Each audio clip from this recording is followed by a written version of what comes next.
Greetings, my friends. Welcome to the next episode of the Mitten Mob Podcast. Jason here, joined by my buddy Alex across the pond in Germany. We're going to jump into quite a few things, but obviously we have a lot to cover with Artober. So we're going to do that specifically. But before we do, let's check in with Alex and see how he is, man. How's things?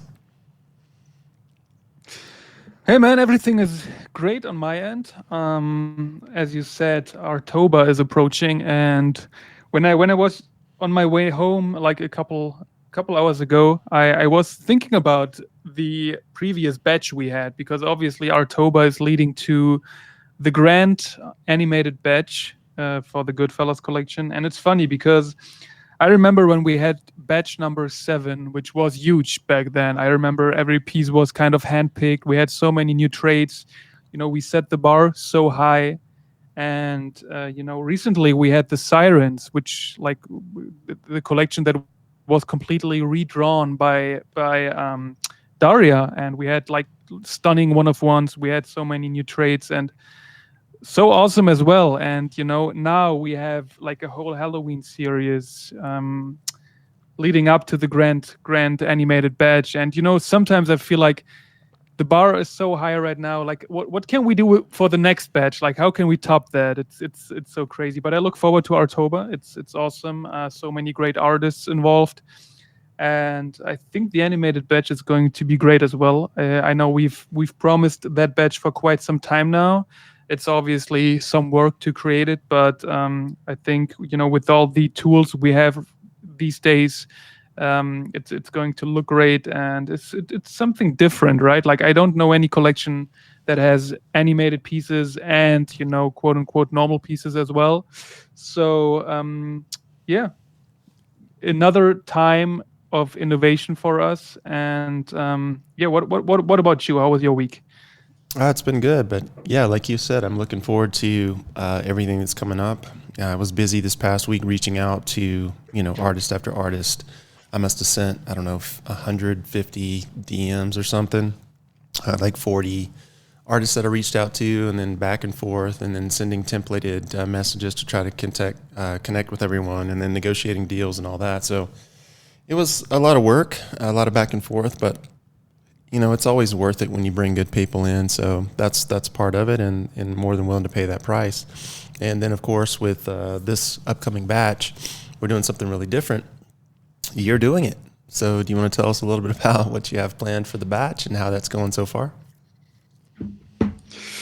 No single piece is ready yet, so still a lot of work to come. Obviously, as I said, there are many tools out there available, but as we want to provide quality, it's a lot of trial and error. And I think I might go crazy, when I see the results and I have to try over and over again. I hope that at some point, I kind of get used to how to use these tools and it gets easier.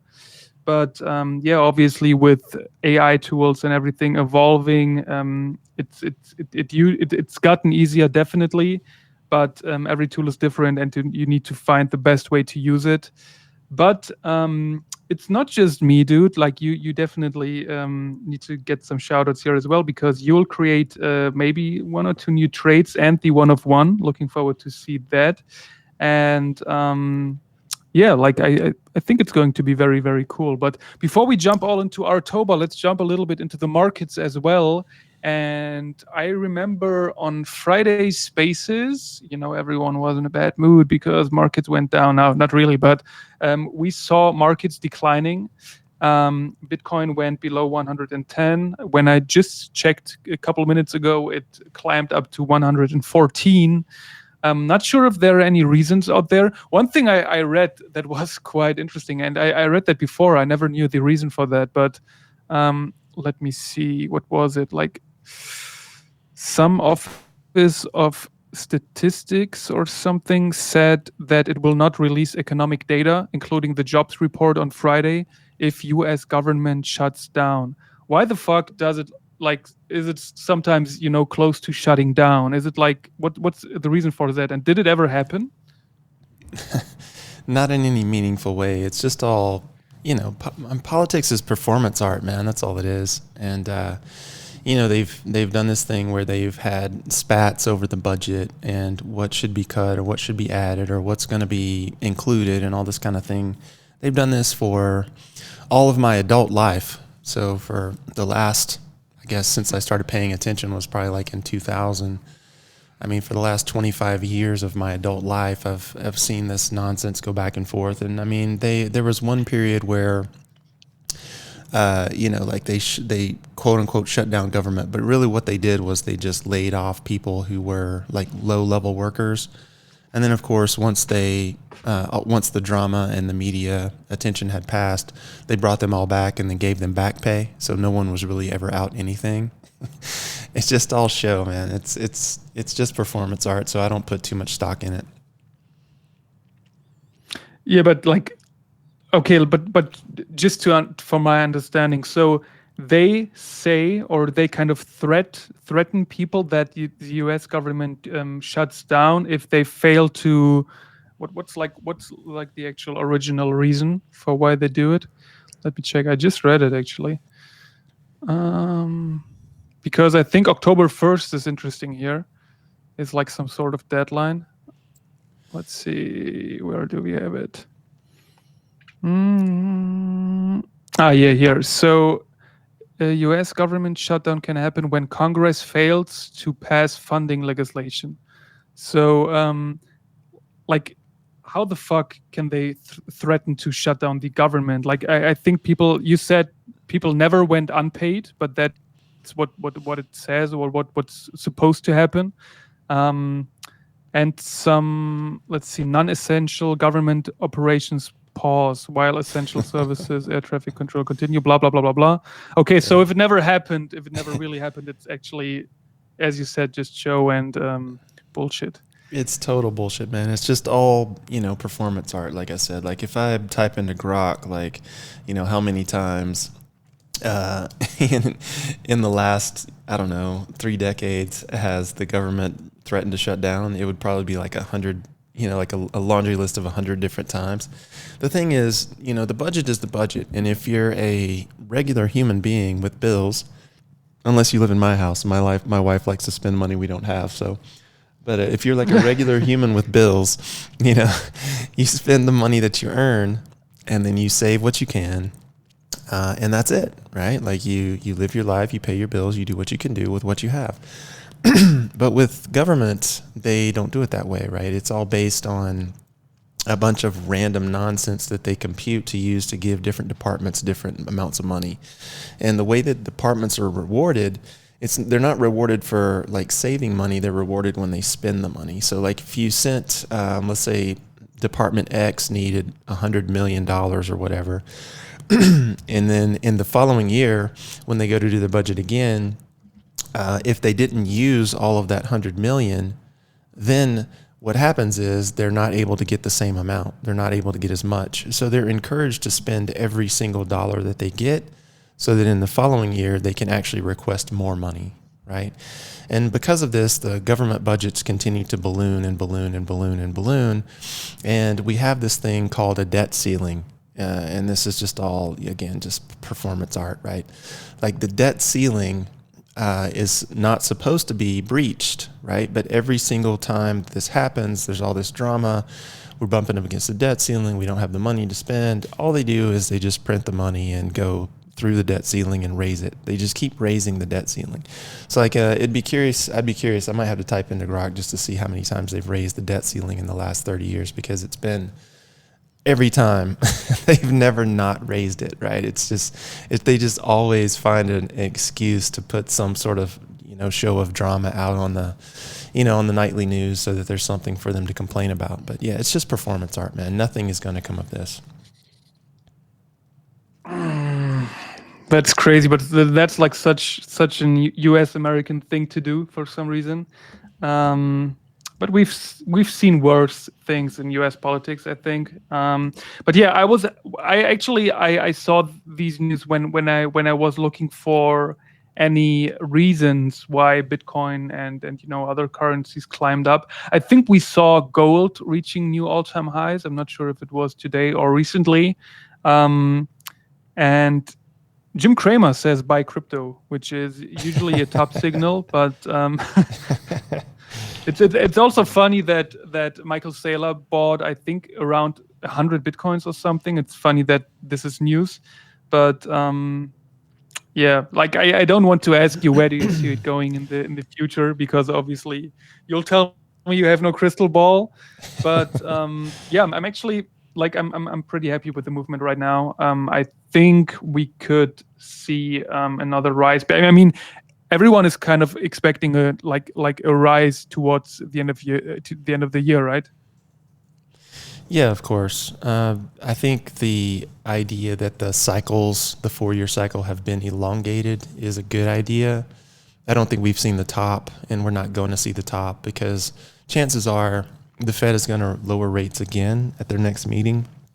I don't know if it'll be a 25 basis points move or a 50 basis points move, but the chances are high that they're going to lower rates again, just simply because they need to get money flowing into the economy.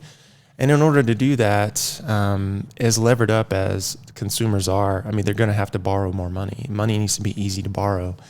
And right now, it just hasn't been, especially with interest rates being high. So they need money flowing, which means more inflation. Every loan that you take out creates more money to flow into the circulation. And of course, that drives the prices of everything up. So like you have to remember, the average person holds their, basically their net worth in the house that they own or that they live in. And so in the U.S., I don't know what the average home price is right now, but I think the last time I looked, it was around $250,000 to $275,000, as an average. But I mean, here in Arizona, like you can't buy a house for $250,000 unless it's just, like a crappy place to live. So, I mean, you're going to spend 3 or 4 or more just to get like a good, solid, like middle class type home. So, if your wealth is locked up in your house and you see the value of your house coming down, which is what, most of us in this area have seen over the last year and a half, then that is a big red flag for anyone who has equity in their home, because now you can't borrow that equity out. So typically what the U.S. Consumer will do is they'll buy their house, they'll sit on it, they'll build some equity into it, and then when things get rough, you can borrow from your equity and pay off those debts and continue that cycle as the price of your home goes up. If the price of your home starts to come backward, then you're not able to do that because you lose equity and you're not able to borrow that out, right? And so in this particular scenario, the big danger is that the average person's home equity will continue to decline. So they have to stop that. And the only way to stop that is to create inflation, which of course makes it harder on everyone, makes it harder on business owners because wages become an issue, purchasing, the necessities like food and gas become an issue. And everything starts to implode. And that's kind of where we're at in this stage of the democracy that we're in. And I don't really like calling the U.S. a democracy, but unfortunately, that is the word that we use. It's a representative republic, and they are not the same thing. But we've fallen into this trap of thinking that we can just print money, and that's really what we're going to see happen between now and the end of the year. The net effect will be things will be more expensive. The net effect of that will be people with money will want to hold real things, so they'll want to buy up, homes, gold, silver, art, gas, commodities, all of the stuff that costs more money when inflation's in the system. And now you have to include Bitcoin in that, because Bitcoin is becoming a digital store of value. So it's like real things plus Bitcoin now is kind of the story that we have to tell. And interestingly enough, coming back to our previous conversation, I did throw this in Grok real quick. And over the last 30 years, the U.S. debt ceiling, the drama that you mentioned earlier, that again produces inflation every time they raise the budget and borrow more money, has been raised 20 times. So in the since 1995, they've raised the debt ceiling 20 times. So, I mean, that tells you right there, there's no commitment to any sort of, fiscal responsibility. And this is why government has to be small, because it cannot be controlled. When you're spending someone else's money, you're not as apt to take care of those funds. You see this the world over. Europe is in a horrible spot. The U.S. is certainly not in much better spot, except for the fact that we have the power of the U.S. dollar, which kind of drives global economies. But that's changing. And so I fully expect crypto to continue to climb along with real things, at least until the point where demographics catch up, and that's a whole other conversation. But yeah, I mean, crypto is definitely going higher. When we speak about, financial markets and, money in general, I have the feeling that the majority of every population almost doesn't really have an idea how money works. And, when we speak about inflation and all that stuff, and you speak about governments and the fact that they just do what they want. What do you think is the reason why so little people, a little amount of people, even cares about all that stuff or wants to understand all that stuff? Because if you look at what governments do, sometimes some more, some less. I'd expect people to go crazy. Like we should have like civil wars where people should try to get their rights and obviously protect their money and stuff like that. And if you say that governments don't really care about spending and just take the inflation the way it comes and everyone's money gets less valuable and all that stuff, why do you think people don't care at all? Like, do you think governments want it to be complicated so that many people do not understand that kind of stuff? I don't think it's that people don't care so much as they don't understand. And this is an education problem. So, one of the things that the Trump administration harped on in their first administration and now, post-Biden years now in the second administration is getting rid of the Department of Education, because the Department of Education has prevented quality teachers from being able to go in and do their work while protecting some of the shittiest educators you've ever seen. And I use the term educator loosely. Like, I remember when I was in high school, we had this one teacher who was literally useless. Like, you would go and sit in her class and she was supposed to be teaching American civics, right? So like a modern government class, right? You're supposed to learn how the government works in her class. And literally we'd go in there and she would have 0 lesson plans prepared for us. And we would just basically sit in her class and talk to each other. She would yell at us if we got too loud. But other than that, we didn't do anything in her class, not one single thing, right? And this is American civics or a civics class where you're supposed to be taught, the inner workings of government, right? Well, she'd been a teacher for who knows how long. She was grandfathered in. She couldn't be fired so long as she could fog a mirror. And at the end of the day, nothing was going to happen to her, right? She was horrible. She was absolutely terrible. And to this day, she's probably one of the worst educators I've ever seen. But she's not the only one that I've seen who does the same thing, right? So when you have schools that are basically, especially these inner city schools where teachers are reduced to babysitters. They're not really allowed to teach. Kids aren't there to learn because they got other stuff going on. Maybe they're having trouble eating, or maybe they're having trouble getting home without getting beat up. When you have that situation, school becomes like a refuge and like a daycare center for parents who have to work. And that was never the design. So, when you look back on it, no one knows anything about government because the powers that be don't want you to know anything about government. No one knows anything about money because the powers that be don't want you to know anything about money. If you asked any of these people about the food guide pyramid that we were taught, when I was like 8 years old, every one of them could tell you that what it looks like, because the powers that be wanted you to know what the food pyramid looked like, and they wanted you to buy bread and sugar, and so that was what we got taught, But if they taught you about finance and banking and inflation and Austrian economics, then there would be a lot less stupid people in the world when it comes to money, and they wouldn't be able to rip you off, So when you think this through, when you have a top-down system, especially the ones that you have in federal governments and state governments, where administrators get compensated not based on performance, but just based on the fact that they're there, then you create bad outcomes, right? It's just like Charlie Munger said, like, show me the incentives and I'll show you the outcomes. If these people were actually held accountable for producing quality outcomes, you would see much better teachers coming in and much better outcomes on the other end, because they wouldn't have their jobs if they didn't. And, organizations like the Department of Education prevented like shitty teachers from being removed on numerous occasions. And this is just horrible.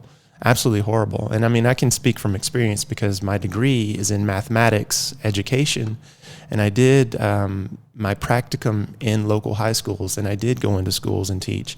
And it's just not, it's not what it should be for a group of people who are, committed to learning or committed to teaching. That isn't the scenario. So, looking back on it, the whole system is set up to keep you stupid and to prepare you to show up on time and basically leave on time, and that's about it. Learn how to read and write. I think George Carlin, the famous comedian, before he died, he said, government wants people just smart enough to run the machines and just dumb enough to accept the ever increasingly shitty, like pay and like circumstances that they put on them, right? Like, so they want you just smart enough to run the machines and just dumb enough to never question everything. And that's basically how I describe school. It's pretty spot on. Is it actually required in the United States to go to university in order to become a teacher, or can anyone do it? You're supposed to have a degree in teaching, and then you have to also take you have to also take a separate exam to earn a teaching certificate. So the pathway is normally, middle school, high school, university, or college with a degree that has an emphasis on education. And then after that, you go into a school and you have a 6-week practicum where you work with another teacher. And then you have to take a test to certify yourself and all this other kind of stuff. So they have all these different pathways. But the problem is, like, when you go in as a young student, they always pair you with a good teacher. They always show you their best, So you rarely ever see the worst that the system has to offer. But the cool thing is, like, if you get with the right person, they'll tell you, this is a top-down system. You basically have zero control. You have to teach what you're taught. Or what they tell you to teach, and you're not going to be able to change the system, right? So you just basically, it's like, if you go into that role, it's like, okay, well, this is how it is, and you're basically committing your life to this.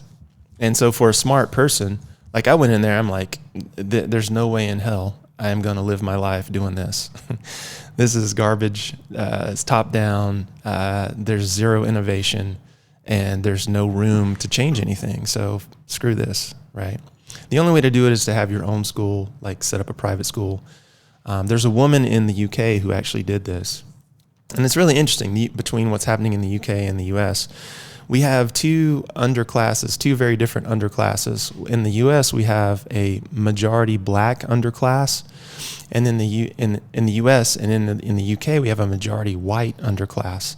And they both have similar properties, similar value systems, if you could call it a value system at all, and similar sort of outcomes, right? And in the UK, there's a woman, I forget her name, I'm gonna have to look it up. But there's a guy in the US who does the same thing. His name's Jeffrey Canada. And basically what they've done is they've created their own school system where when you come in, we're not gonna give two shits about your home life. Your home life is irrelevant. We don't care about that. If you want to be here, you have to be committed to learning.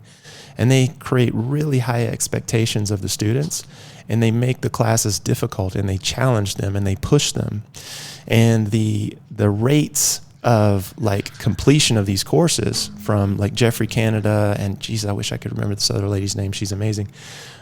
Jeffrey Canada and this other lady in the UK are very similar. They'll take kids from these underprivileged neighborhoods, poor kids with, all kinds of crazy circumstances, and they put them in these environments and they perform like crazy because that is the expectation. In the standard public school, that's not the expectation. So that's the difference, right? Like it's you either perform or you get the fuck out versus, oh, can you fog a mirror and show up today and take attendance? Okay, well, great. Well, you'll have your job and here's your crappy little paycheck for the rest of your life. Yeah, like it's definitely impressive, like what the right environment can do to you. But I was just wondering, because sometimes in, I don't know, U.S. sitcoms, for example, I saw you always have that scenario where, I don't know, some fat delivery driver suddenly gets unemployed and finds a job as like a substitute teacher or something. And I always felt like, what the fuck, that is possible. But if you actually need a degree, that's definitely good news. Well, substitute teaching is not teaching, just FYI. That's a totally different thing. Like you could have somebody's mom come in and be a substitute teacher because Oh, really? yeah, I mean, all they're doing is babysitting basically. Like if you have some experience with kids or with teaching, it's beneficial.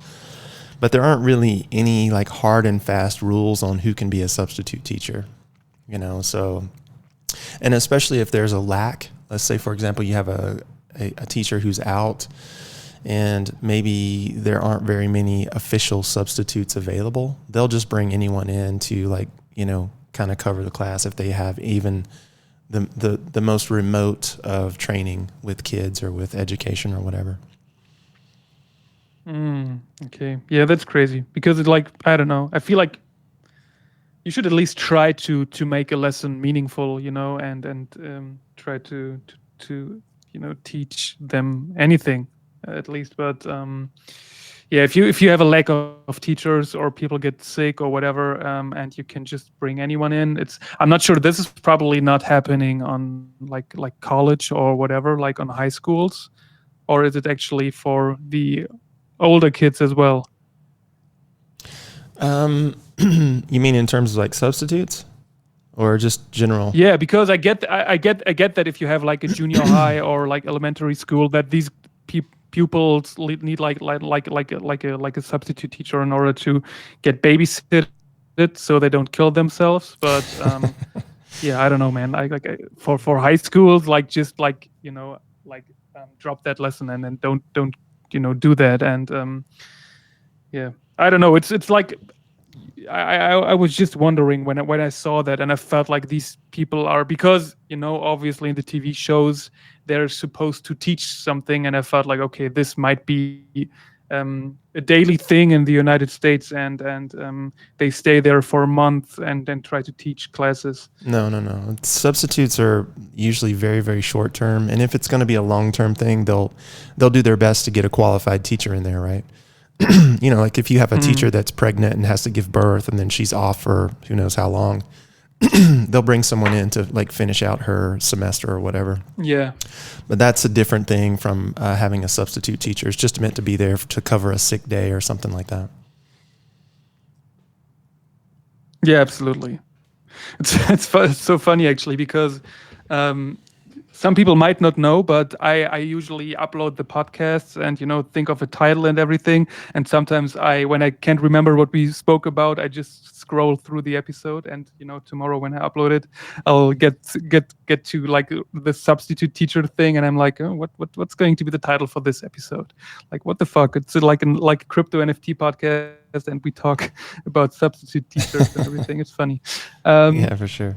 But let's jump a little bit into NFTs. And it's today I was almost shocked when I saw mainstream media speak about an NFT launch. I'm not sure if you heard about it, because I didn't. But did you hear about the Hyper NFT launch from Hyperliquid? They dropped a series of 4,600 pieces of a collection called Hyper, obviously. And let's see, like it made crazy numbers. It's launched on the Hyperliquid EVM chain, made 45 million in trading volume within 24 hours. Floor price up to 68,000. It was just funny because the title was actually "Are Hyper NFTs the comeback the crypto scene needs right now?" And yeah, I don't know if you've checked out the collection. I think it's cats actually. I saw these on OpenSea. They look okay art wise. They don't look bad, but it's funny like how such a hype mint can still exist these days. Because obviously this is probably going to lose 90% of its value within a month, and you still get these degens, or you still have these degens in the space to buy that kind of stuff, right? Yeah, for sure. I mean, but these are designed for that, right? These are just like IPOs, right? Like company goes public, everybody buys a stock, and then the stock pulls way back, right? And the hope is that once the stock pulls back, that there's a long tail of growth that's coming, right? So anytime you have something like these sort of like drops that are really promoted heavily from a marketing standpoint to a media standpoint, this is engineered. It's not organic, first of all. But second of all, they're not buying the NFTs, they're buying the business. So like, what's the underlying business, right, is the question. And if the underlying business supports, you think of it this way, like 4,600 shares of stock at 68,000, that's really not a lot of money when you compare, like a Starbucks that has millions of shares that trade for $50 or whatever, right? So it's the same thing. It's like a smaller number. You're basically buying stock in whatever this particular thing is going to be, and it's acting as a surrogate for like a traditional market, which makes perfect sense. So yeah, I mean, it obviously will pull back, drastically after the hype subsides. But then the hope is, if you're an investor, that your long tail growth is going to be there. And who knows, maybe it is. I haven't really looked too closely at the business. I don't care about the NFTs, because in something like this, I would only be looking at what are the business possibilities for what's actually happening, right? Mm-hmm. Yeah, it's interesting, because when I saw that collection for the first time, I immediately thought about the Pudgy Penguins, because obviously they built a pretty good brand around these NFTs. Even though I never understood why they marketed their toys so much, because obviously NFT holders are not the target audience for these toys. And this is what I thought when I saw these cats, because this is something similar, in my opinion. This is something that could be a toy, in a Walmart or wherever, like a plushy little toy. And I don't know, like, I always wondered, like, why do Pudgy Penguins work so good as a brand, even though the target audience as NFT holders, who are probably not under 18, and probably not parents, like how does that work together? Do you think Pudgy Penguins are some sort of standalone brand that can like work without the NFT collection? No, not really. I mean, I think basically like the brand that we're building, and the brand that Pudgy's building, the brand that OK Bears is building, like ultimately it's all going to come down to what is the IP worth, and it's up to us to create value and to drive value with the IP, right? So I don't know what Hyperliquid's business is. Like, I think it's a new layer one, right? And so for me, like, if I'm looking at a new layer one, I'm completely uninterested. I couldn't give two shits, because there's no need for another layer one, right? And like the Hyperliquid drop, I think was an airdrop, if I remember correctly. So it's like people got airdropped these pieces that like the floor price went through the roof. And kudos, like awesome. Like hope you were one of them and did well. Kudos. Like, I want everybody to do well. But at the end of the day, like, do we need another layer one? No, we don't. We've got layer ones that do everything already. So like the long-term prospects for something like Hyperliquid they're not good. It's just that simple. It's just not good. So if it can do something that Solana can't do, or ETH can't do, or Bitcoin can't do, tell me what that is, because I don't think it exists. So again, this might just be my ignorance, but at the end of the day, anytime I hear the words new layer one, I'm immediately out. I don't give a shit. Because all of the use cases for chain itself has been covered. So the question now becomes is, what can we use the chain for? What can be built on the chain? And so far, I've not seen anything come off of a new layer one that couldn't be built on an existing layer one. Does that make sense? So like, if that's the case, then there is no long-term value, and I'm not interested in speculating, so I don't care. If they want to airdrop me a piece and send me $64,000, I'll take it. I'm not gonna whine and moan. and kudos to everyone that, had that happen. I love you. I hope you do well with it, but the long-term prospects are not good. So, that's kind of how I look at those types of things. Yeah, it absolutely makes sense. I mean, I think it's the first ever blockchain that launched its own NFT, right? Like, I mean, if the Solana Foundation came tomorrow and were like, "Hey, we are going to have a Solana NFT," like that would go crazy as well. So, yeah, not sure what the purpose is. Obviously, a lot of liquidity gets drained from the space here, because I think it's like Genesis. What did it say? Like, who got the NFTs? Some Genesis holders or users or whatever.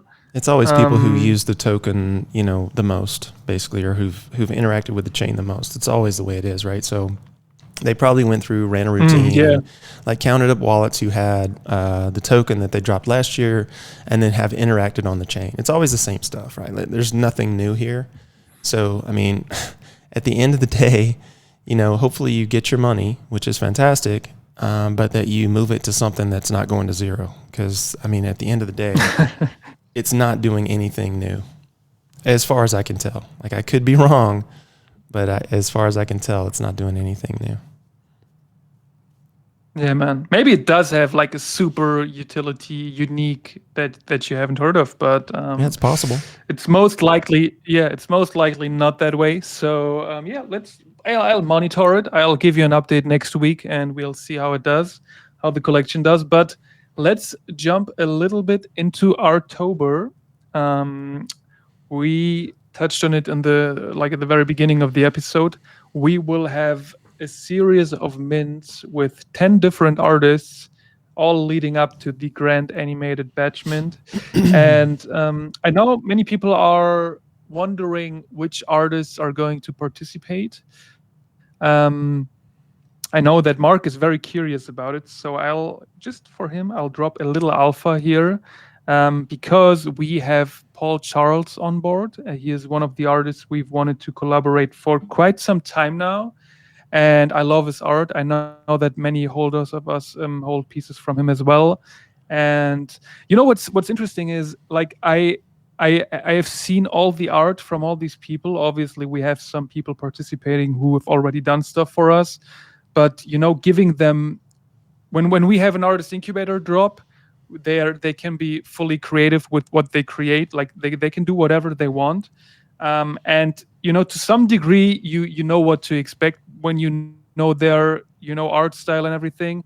But giving them the Halloween theme, I'd love to see a Paul Charles piece in like Halloween style. I have no idea what to expect, and this is actually so cool because everyone is creating a themed piece. And as I said, like, there are so many great artists, and I'm so looking forward to what they create, right? Like, you can tell us who you're looking like forward to most, like who are you most excited about? I know everyone is great, but is there a particular participant where you feel like this piece, like, it's very exciting for me?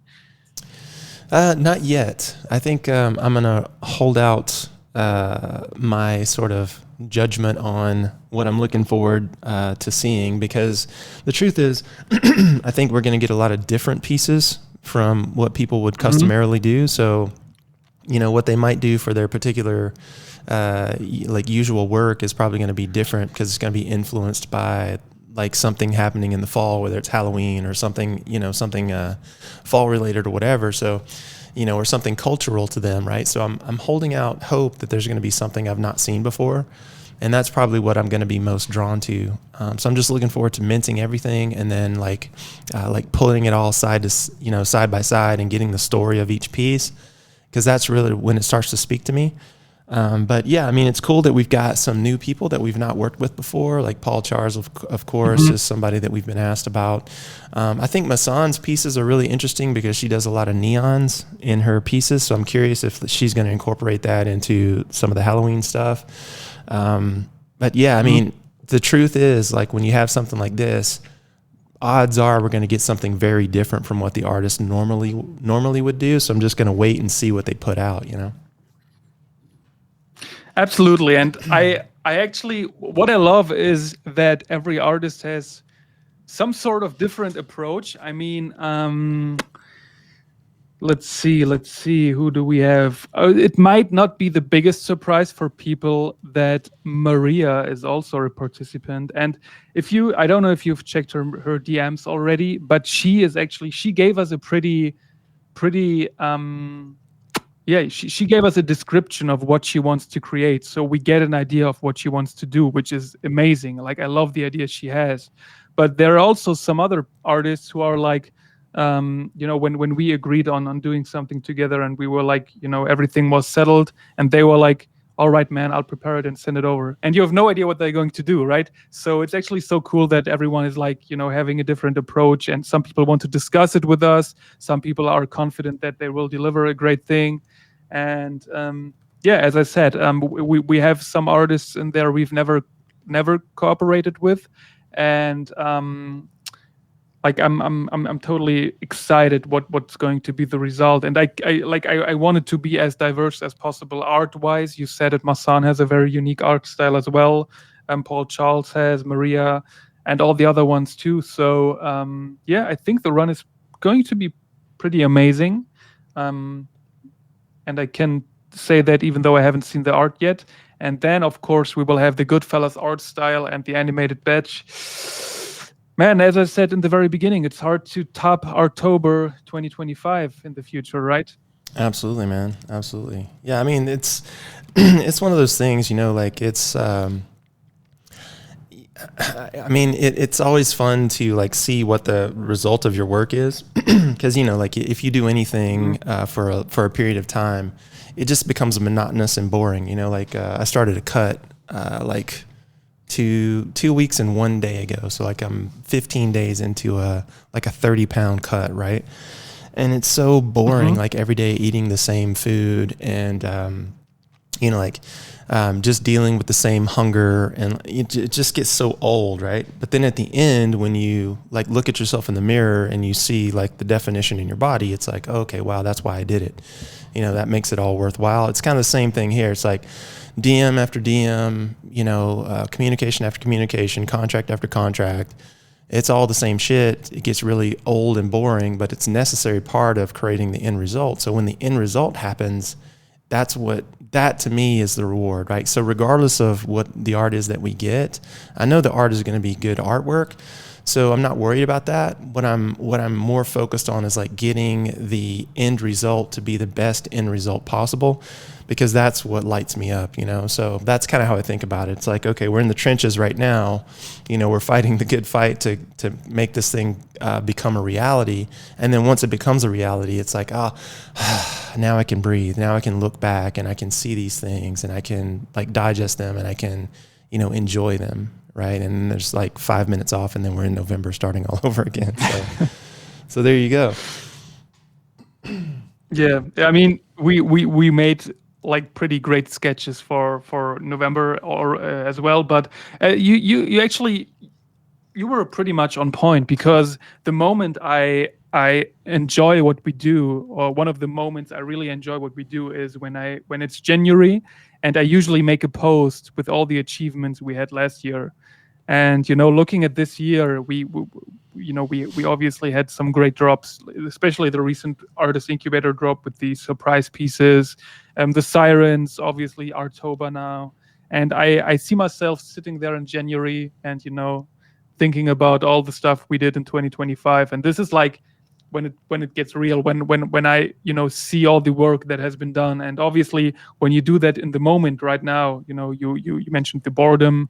It kind of gets like it's like copy paste a lot of reaching out to artists, speaking to them, typing in prompts, doing posts and everything. And you see like the full beauty when it's all done, right? And when you see people enjoying the drops and everything. So yeah, man, absolutely. Like this is obviously for the long term. It's like a diet, as you made a pretty good comparison, right? Like you'll enjoy your 6-pack, 8-pack probably in December. Exactly. Yeah. But until then, it's just all boring. It's it's chicken breast and vegetables. So what can you do? You can do a cheat week, a cheat day every week, like other people, like getting the cookies in on Sundays. No, you really can't do that if you want to make it happen, because one day can blow your macros. Actually, 5 minutes in the pantry can blow your macros. Yeah, It's, if you go crazy, definitely. If you go yeah, for crazy, sure. it can. Yeah. Absolutely. All right. So I think we dropped some pretty cool alpha for everyone listening, and as we said, we look forward to Artober. I think we covered it today. Oh, I feel like we should definitely try to. Oh, we can't, man. It's like, what do we do? What do we do spaces wise in Artober? Because obviously, I'd love to speak to everyone in person, but as we have a mint every day, what do we do about it? Will we have daily spaces? Is the question. Yeah, I don't know. I mean, we'll have to come up with something there for sure. It'll be something we've never done before, so we're a bit in uncharted territory, and we'll have to. I don't know. We'll just have to take a step, and it's like Rumi says, right? When you walk the path, the path appears. So we'll just let the path appear before us. Beautiful, beautiful words. So yeah, let's stick with it. Let's call it quits here for today. And I think, as I said, people got some pretty nice information, and I look forward to prepare everything for October for the animated badge, of course. Getting the paperwork done is never a party, but it needs to be done obviously in order to provide IP rights to everyone. And yeah, I look forward to Spaces on Friday. We'll definitely dive deeper into October. Until Friday, we should have the final lineup, right? Yeah, for sure. The goal is to have everybody finalized this week. I think we're pretty much full. I haven't had a chance this morning to go back through all the DMs that I shot off this past week and over the weekend. So, but yeah, I think we're pretty well close to having a full lineup, which is pretty awesome. And that means like we've already negotiated, pricing and this and that and the other thing, because obviously we have to pay the artists. So we want to make sure that we can afford the artists and still get good work. And we should all have all that settled out this week. So hopefully by Friday we'll have a complete list. Yep. Awesome. So we look forward to see you guys on Spaces on Friday as well. We will keep pushing out all the information you need. So check out X, check on Discord, of course, daily. Kudos to Baddies NFT who acquired a boss. Welcome to the boss table. Always great to have new people. And well, who else? I think Miss Jen Shaw bought a couple more pieces. I think Mark is on a pretty good way to collect all the numbers he needs. Oh, we will of course start opening the swap wallet, the distribution wallet for swaps in October. So stay tuned for that. And yeah, this should be it. Hope everyone has a great week, and we see you guys on Friday. Bye bye. Take care, guys.